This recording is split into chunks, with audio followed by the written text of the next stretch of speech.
everyone. It is a good time when you hear that tune coming because it means, oh boy, there is another episode of the Rec Poker Podcast coming up. This is the Forums edition. I'm your host, Jim Reed, Bluffsterini in the home game. And if you want to find out more about me and the rest of the crew, you can go to rec.poker/crew. But I also want to thank our sponsors, the Running Aces Hotel, Racetrack, and Casino, and website AMP. And I want to thank all our members, all our amazing members who post these awesome hands and spots in the forum. They get involved in Discord on our YouTube channel. They come hang out in the podcast. There's tons of ways to get involved with Rec Poker. Just head on over to rec.poker and get yourself a free account. All it takes is an email address and a smile, but they are both mandatory. And you can come and join the group here. Learn about poker, play poker, belong in this group of poker players who love the game and love sharing their love of the game with each other and the rest of the world. So that's what we're doing. I am just one panelist here. I host the show, but everyone else does all the other hard work. These are all other members of the Wrecking Crew, and we invite our premium members to come join us on the podcast as well. So Wrecking Crew members, please introduce yourselves. I'm Rob Washam, and I'm Rabman50 just about everywhere. I'm Taylor Moss. In the home game, I'm Gopher Boy TJM. And on Twitter, you can find me at Taylor_Moss. And so it's Monday night. We're stealing each other's chips in the nightly home game. Poor John Somsky. He runs 10 play money home games a month. Only one of them's on Monday night, but we're here trying to steal each other's chips. The other thing we do every Monday night is we take a forum post from the free forums here at Rec Poker and talk about it on the air. So this one, we actually spoke last week about a post from 7 High 11. We had so much fun. We're going to talk about another post from 7 High 11, our friend John. And this one's about finding the right bluffs. So we're going to talk a little bit about sort of the science of bluffing, the theory of bluffing, why to bluff, why not to bluff, when. But there was some really good. So I encourage, we'll go over a lot of this on the air, but I really encourage folks to go check out the forum posts themselves, because we can't get into the same kind of detail here on the show that you can getting it all laid out there. There's some really great responses here. One by Elvita, my man here, Joe, who's a premium member, who's joining us in the conversation today. And then Rob himself has put in one here. And it's just, I really encourage folks to go and check out the forums and post a question themselves. And get involved here. It's a great way to do it for free and to get better at poker. So we're talking about bluffing. It's something that I think a lot of recreational players like us can kind of be uncomfortable with in real time at the tables, particularly live. I think when we're sitting there at a live table, there's an element for most of us as we're learning poker, we don't want to feel stupid or look dumb or make a mistake. And, when you have to table a hand that was a bluff, it sort of, it feels like, oh, I tried to do this and it didn't work, and now I lost. Now I have to show this hand, and there's like a bit of a negative experience there, I think, for people as they're getting comfortable with the concept of bluffing. And then, of course, it's only made worse when other people at the table are not being welcoming or appreciative of your poker journey. As stupid as it is for them to do that, the world is full of idiots. So there's nothing we can do, unfortunately. So I guess let's talk a little bit first about just kind of the experience, and how that feels as a recreational player, and what we can do to make that easier on ourselves and for other players at the same table. So Joe, you had a great response here because John is talking about the situation that happened at the table, tried this bluff, the bluff didn't work, and then he felt like the person who he was talking to at the table sort of didn't make him feel any better about it as a consequence. Joe, you've had some coaching from some great players, and I know you've talked about this before, but like what's going through our minds at that point, and how why does this feel bad, and what can we do about that? Well, I think that embarrassment plays a huge role in terms of what prevents people from playing their best and understanding really how to play poker well. The concept that I think that fits closest to home is shame. Like we're ashamed of what we did. And I have had the the benefit of having Doug Hall be one of my coaches over the years. And he talks about tabling your bluffs proudly, learning how to be proud of this part of your game, because it is a part of the game, just being aggressive. If everybody simply waits for hands to come in, then we're just exchanging money around the table. So eventually you have to win hands that you're not supposed to.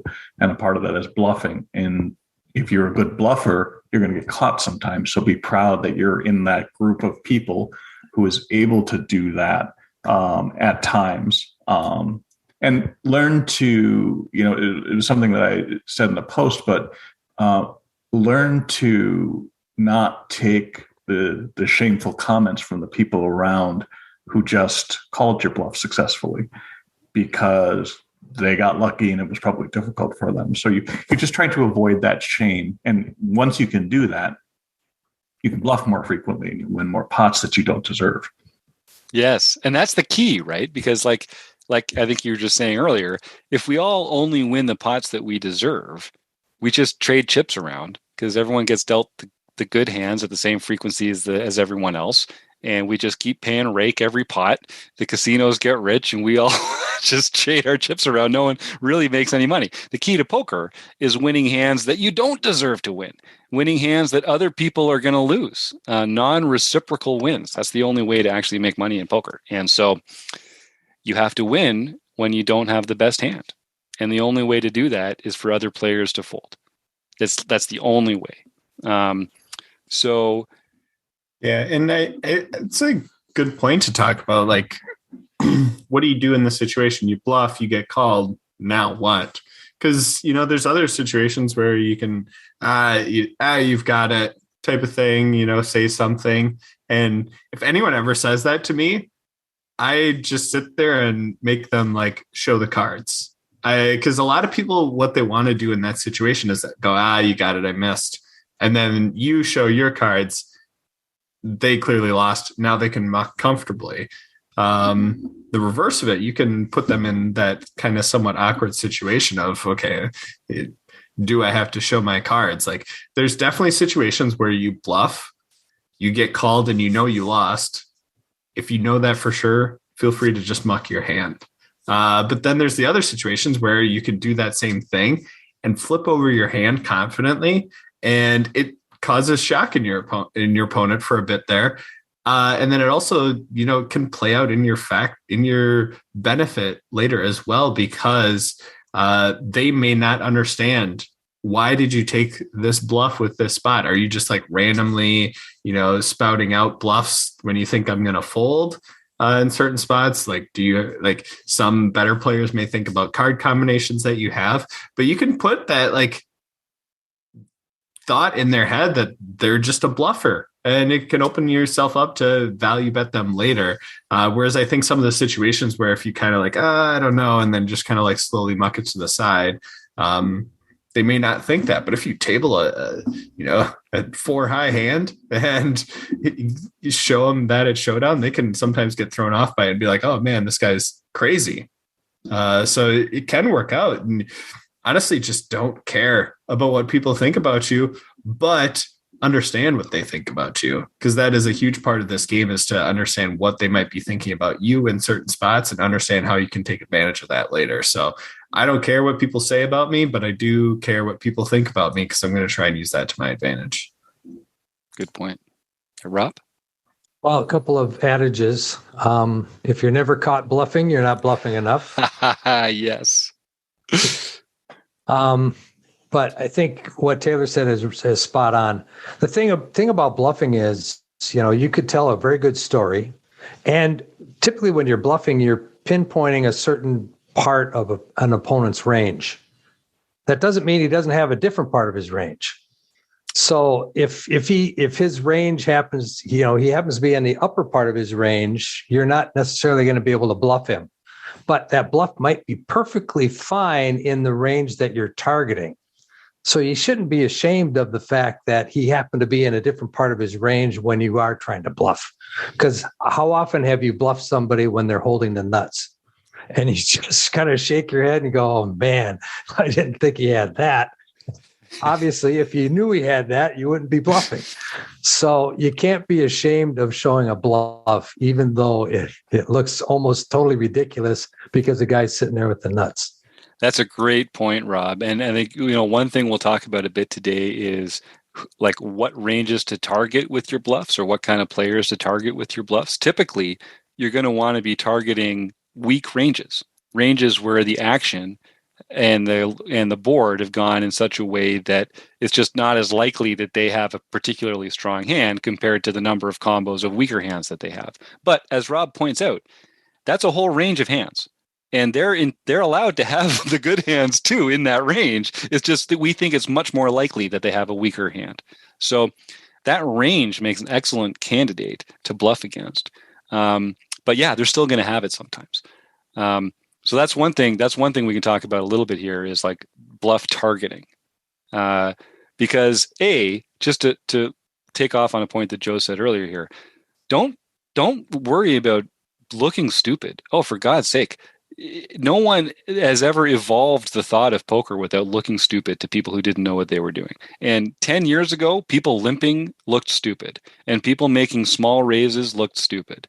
And now those are at the very cutting edge of poker strategy. Limping in the right spots, smaller raises in the right situations, knowing what makes it a good decision and not a bad decision. So don't at all be afraid to look stupid, for one thing. That's just right off. Forget that.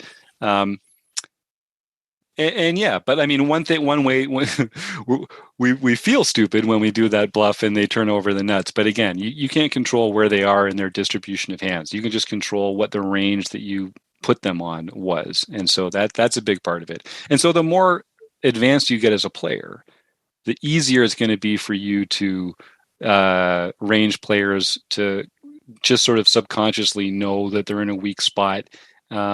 But that is an art that comes with playing a lot. And in the meantime, you have to kind of rely on other ways to choose when to bluff and when not to bluff.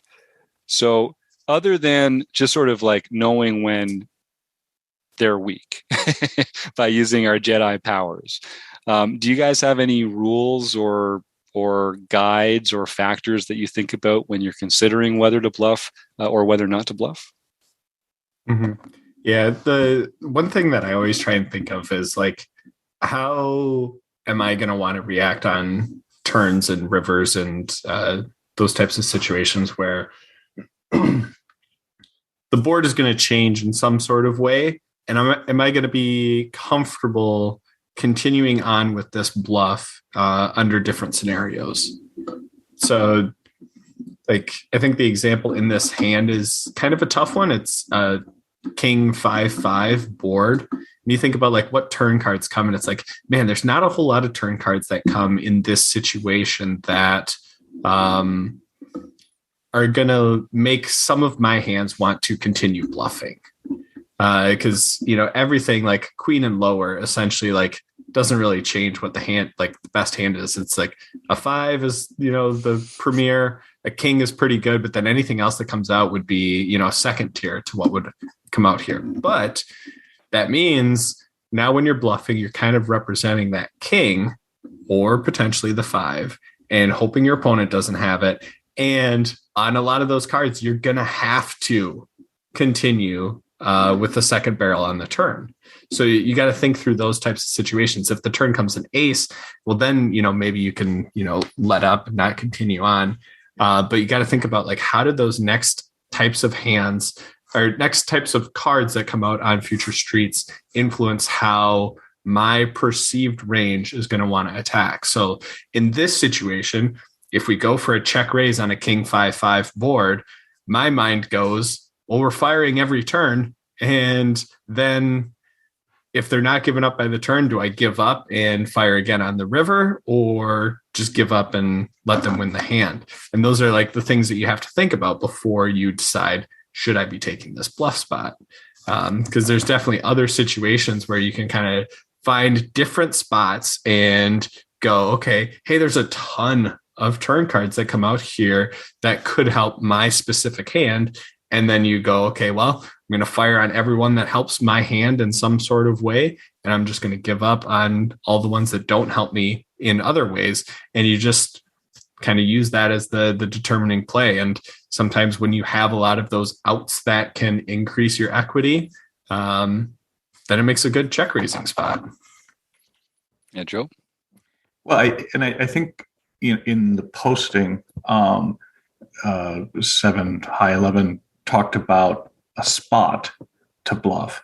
And I think that what Taylor was saying made me think about, well, you have to have a plan to bluff. You have to plan what you're doing going forward. And if it's not part of a plan, you're just particularly if you only have 30 seconds to make a decision, you can't really think through all those things. So if you're going to take a line that's going to bluff, you should have a plan for whatever you're going to do across the streets. Yeah, totally agree. And Chris Jones, we did a Rec Poker seminar, one of our deep dive seminars last year, just on bluffing. And the one thing that Chris was really hammering in, your story needs to make sense. It needs to make sense across multiple streets, across multiple actions. You can't. You can have a one and done bluff, but it's. If it doesn't work, then you have to think about, okay, so like, what are we going to do later? And how has our opponent's range changed by the action that's happened? Now the bluff hasn't worked, so they've obviously, their range is much stronger than it was before you bluffed, because they fold all the hands that you wanted them to fold. So having a plan, being realistic about how people's ranges are going to react, and having your story make sense, that is a crucial thing that you have to kind of have that bigger picture view on the hand to do. And that does take some time. Rob? I'm just going to say, when you're planning to bluff, it's very important to choose the right opponent to bluff against. Because there are certain opponents that won't recognize that you are making a bet with the type of hand that they should be folding. Yep.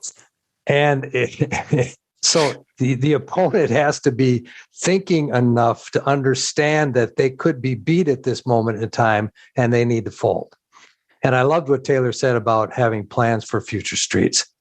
The primary best place to bluff is obviously the river, because things can't change there. It's very, very polarized or condensed. We're right there in that very polarized range or condensed range. So the condensed guy is, he's got the bluff catcher, and the polarized guy he can bluff or he has the nuts. So that's primary. But if you're planning a bluff on the flop, you need to understand, what are you going to do if he calls?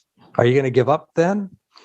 Then it's about range. Where's your range compared to their range? Is it a single raise pot? You're in the big blind versus an in position player, the standard, those types of things come into play. Now, in this particular case, it was a 3-bet pot. I think it makes it a little more difficult to bluff in those situations, especially when he just calls on the flop. And that's where I think the bluff went wrong, is prior to attempting the bluff, the story wasn't there to say that he had the hand that he was portraying. Mm-hmm. And then to a point that you were just kind of talking about, Rob, like, it's totally fine for your plan on a bluff to be one and done.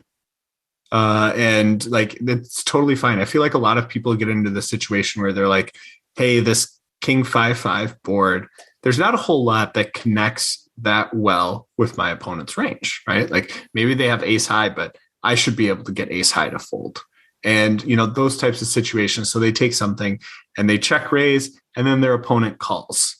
And I feel like a lot of people get into those situations that are like, okay, well, let's go again, fire the turn now. And like, they're thinking just that one step ahead of them. But like, it's totally fine for you to identify that situation and go, King 5-5 board. Definitely one that can favor me, and definitely one that I can check raise here. But it can also be just one where you go, I'm going to check raise flop. And if nothing happens, check turn, check river. And hey, I took my shot and now I'm done. So it's totally fine to be in those types of situations where your plan is one and done. It doesn't have to be, my plan is to triple barrel here on turn and river as well. So bluffs can be whatever you need them to be. Yeah, Joe, did you have something there? Yeah. Okay. No, I just real quickly I'm sorry. No, that's okay. Okay. It's just that, I mean, Taylor kind of summed up one of the light bulb moments of my career is that it was like, oh, so a bluff, if I bet on one street without the best hand, that is a bluff in and of itself. You don't have to take air all the way to the river as a bluff in order for it to be a bluff. And as I say it now, I'm like, well, duh. I mean, but that only kind of came later on to understand what a bluff really meant. Well, and we get to this point on the turn of the river where we're like, well, I have to bluff now because it's my only way to win the hand. And it's like, well, yeah, if winning every hand was the goal, then yes, I could see an argument for bluffing. But like we talked about in our episode last week, you're not going to win all the hands. You're going to lose some hands. The key is in the hands that you're going to lose, losing as few chips as possible. And the hands that you can win, winning as many as possible.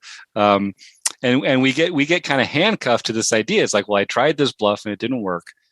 But now look at all those chips in the middle of the pot. And I bet if I bluffed again, he could fold. And it's like, well, but you're not thinking about the hands that are currently in that player's range. Let the action inform your decisions. And that example that Taylor used on the King 5-5 flop, what made it a good spot to bluff is that your opponent does not have a lot of combos that they can continue with.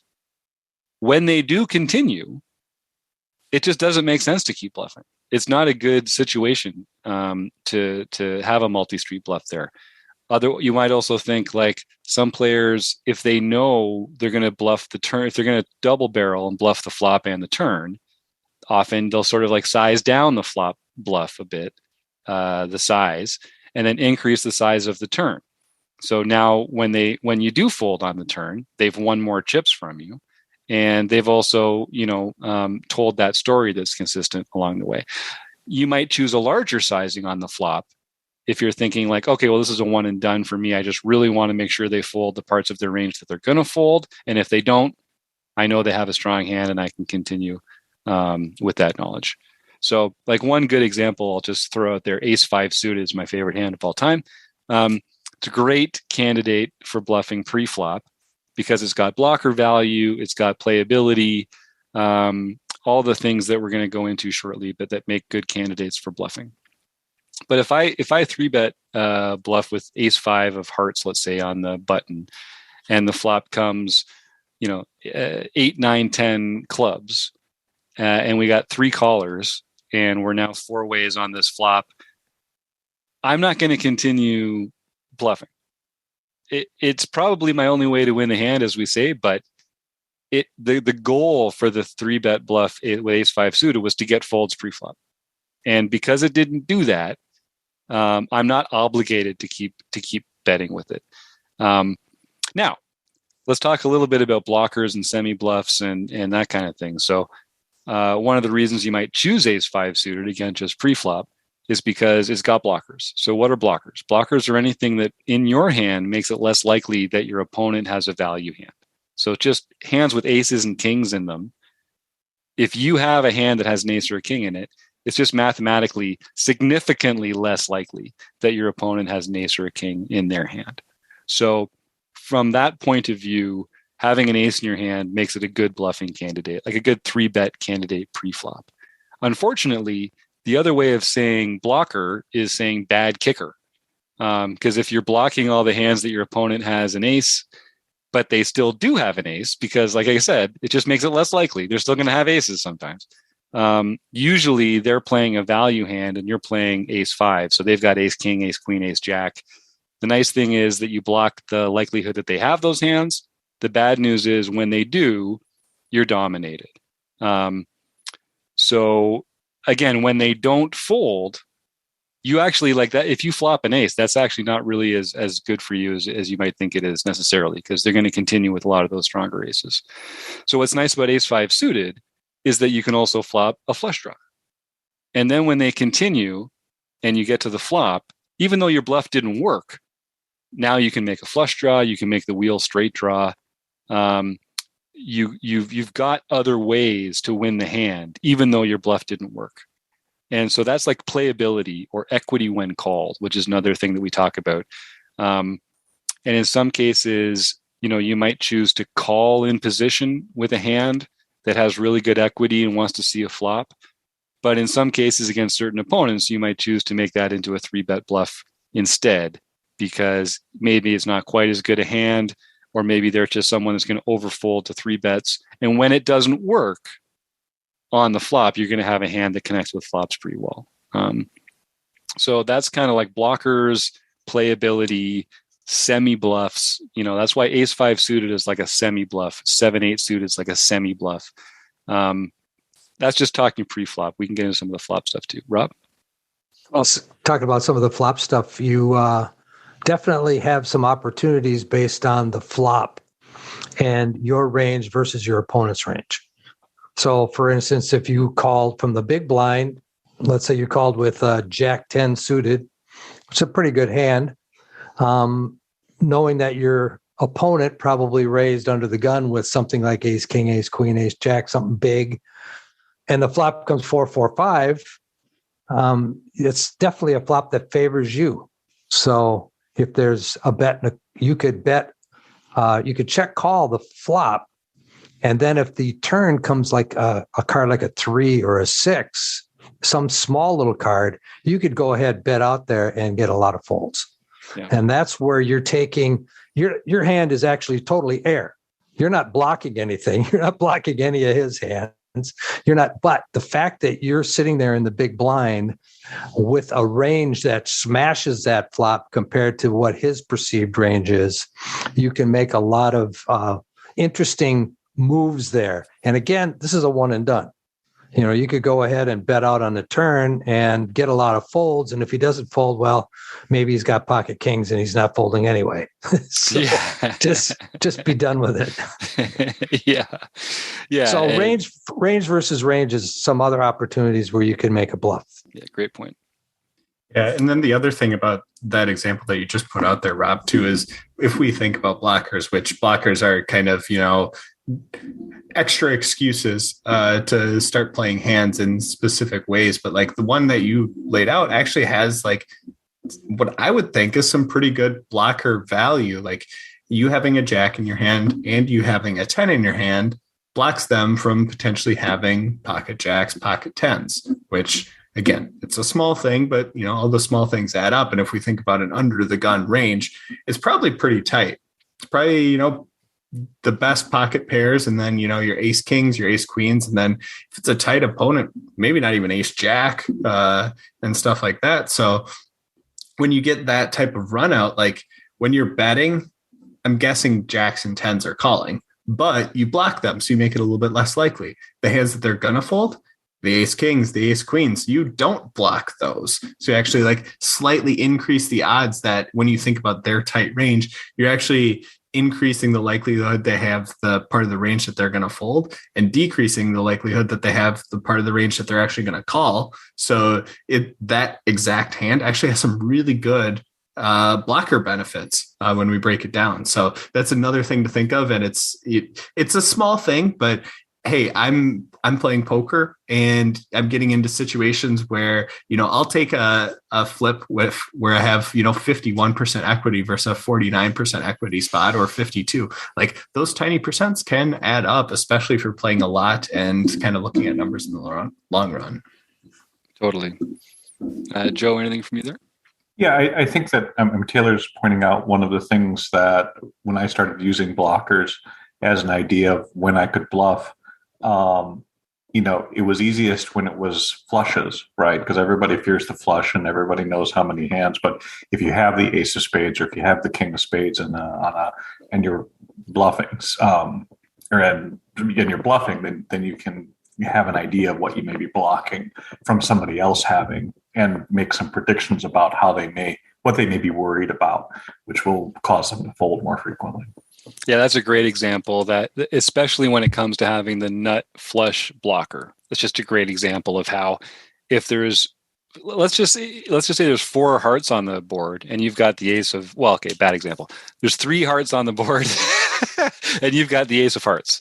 So you don't have another heart in your hand. So you don't have a made flush, But what you do have is the absolute concrete knowledge that your opponent does not have the highest possible flush on the board. They do not have the nut flush. So you can pretend that you have the nut flush in a way that is extremely, like that the fact that they don't have it, that makes a big difference. That makes this a much more enticing spot to put that bluff out there against the right opponent, because they're going to have to feel that pressure. Yeah, Taylor. Yeah, and like think about it, like let's take Rob's example and like flip it again. You're playing against someone from early position and you've got the ace of hearts on a board that's got 3 hearts out there. And let's say even one of those hearts is like the king of hearts. That's another like blocker effect. It's not in your hand, but it's on the board. Now you got to think, okay, well, I've got the ace of hearts. The king of hearts is out there. They're in early position. What suited hands are they playing from early position that could potentially have the flush here? And it's like, okay, well, the suited aces, maybe they have ace, queen, ace, jack. No. You've got the ace of hearts. Now they don't have that. Well, okay, maybe king, queen, king, jack. No. That's on the board. Now they don't have any of those. And you go, okay, well, how many flushes do they actually have here? It's incredibly small. And they're going to have to be fearful of it. So you go into a situation where you're like, I know you don't have a flush. And that's the scary thing on the board right now. Great bluff opportunity. And this is one of those spots where you need to win hands where you don't have the best hand. And so if all you have is the ace of hearts on a 3-heart board, but they've got top pair and you win the hand, that is how you make money at poker. Okay? So you got to find these spots where you can make them fold the best hand. And you got to target those when they have a range that can fold enough, when you have the right cards in your hand, when it's against an opponent who understands how to find the fold button, which is not a given. and then again, when if this is a one and done frequency play, like they just don't have it here very often, or whether it's I'm going to take advantage of this on a future street, depending on what cards come, and that kind of thing, and how the board plays out. So you can give yourself a lot of advantages there. Another couple things I just want to hit quickly. What are other good spots for bluffs? So anytime you've sat at the table and you've said to yourself, oh man, he always has it here, that's a great spot for a bluff. Anytime you're thinking, oh, he's always got it. So try and reverse engineer that spot and figure out how you could put yourself in that same position, but with a different hand. Because most of the hands we play don't go down to showdown. So it actually, most of the time, guys, it doesn't really matter what your cards are. I hate to break it to you. So often, and especially in spots like this, where it's like, oh, he's always got it. The reason we think he's always got it is because he took some betting lines and the board ran out a certain way. That's it. So if you can find boards like that, predict, spots like that where you can instead take those same betting lines but with different hands, then you're gonna put the bluff out there. They're gonna say this guy's always got it. They're gonna insta-muck and move on. So, and vice versa. Anytime you think to yourself, oh man, this guy's always bluffing here, great spot for a really big value bet, right? Like if you actually have the nuts there. So it's going to be hard to do because usually the guy's always bluffing there. But what is it about that spot that makes players so unbalanced, weak in that place? Retro fit a strong hand into that spot, and that's now a great bluffing opportunity, or a great value betting opportunity. So that's one thing I would say. Always just try and be on the other side of that. And the more you play, the more you'll find these spots where it's like, oh, I always have it here, but I don't actually have it this time. So that makes this a good time to bluff, which is the same kind of thing that we're talking about here. The cards are, in a way, they actually don't really matter that much. And then the only other thing I would say is that another good time to bluff in a vacuum, again, these are all just different factors. They all kind of work together. But anytime the nuts change, you've probably heard this expression before. If the board pairs on the turn, that's a good time to make a bluff, because you could have, like, for instance, perfect time. So let's say you call from the big blind. Doesn't even matter what your cards are. You call from the big blind. The flop comes king 10 4. You check. In position player bets. You call. Turn comes a 4 or turn comes a 10. That's a good spot for you to be bluffing, because on the previous street, pair of kings was going to be the strongest hand. Now, when the board pairs, it's a way that favors you a lot more. We could actually, you know what, guys, let's find a better example than that, where the actual nuts change, because that's not really a good example. Let's say that there's like 6, 7, 8 rainbow, and a lot of betting goes in on 6, 7, 8 rainbow. Then the nuts at that point is a straight, and the person that has the straight is the one who should be doing all the aggressive betting. Now, let's say the river turns and a full house is possible that wasn't possible before. What I'm getting at is the player who had the straight no longer feels confident in the strength of their hand. So they had the nuts, they were putting a lot of money in, they felt great about it. Now the board's paired, their straight might be no good. And you would have played a set strong as well on that previous street. So the nuts have changed, your opponent's feeling uncomfortable. That's another good time to bluff. Anytime the nuts change, because that person that was feeling very comfortable putting money in before now should feel less comfortable. I didn't do a great job of proving that through examples, but trust me, that was true. Yeah, Rob? Well, even your first example was okay. I mean, what if the guy's sitting there with ace king? You called in the big blind. He raised, you called. Now, you checked, he bet. He's got top pair, top kicker. And you called. And a 10 shows up on the turn. Mm-hmm. What did you call his flop bet with? A lot of 10s. Because he's got the ace king. I mean, he's blocking everything else that has, he's blocking all the kings. So he's not putting you on a king. He's putting you on a 10. Right. So the minute that 10 shows up, that is an opportunity to bluff a thinking player. Yep. Yeah. The John's excuse me, the John Samsky thing that I keep hearing in my head is like, hey, when did the other draw come in, or the other thing that you're representing or could be representing come in? So even in like this example where the 10 comes in, let's say you had queen jack, you had the open-ended straight draw, like the 10 comes out, that doesn't help you at all. But like, what other hands are you calling with in that spot? You're calling with the queen jack, but you're also calling with, the ace 10, the jack 10, the stuff that now hits trips, and now you can start betting that and kind of going through that situation. Or to try and recreate some of the examples that you're trying to go through, like let's say there's a flush draw out there and then the straight comes in on the river, or vice versa, there's a straight draw out there and then the flush comes in on the river, and you've got the one that didn't come in. Good bluff opportunity. You played it the same way as the draw. Your opponent was hopefully not on that draw. We're playing some sort of value hand. It's a good opportunity for you to then turn your missed value into a bluff. Yep, absolutely. I love that Somskyism. That guy's so sharp. So you should buy him a beer. Someone should buy that guy a beer and then email me a photo of them buying him a beer so that I can buy them a beer in Las Vegas when I go down there this June and July. Great idea, Taylor. You're right. You're right.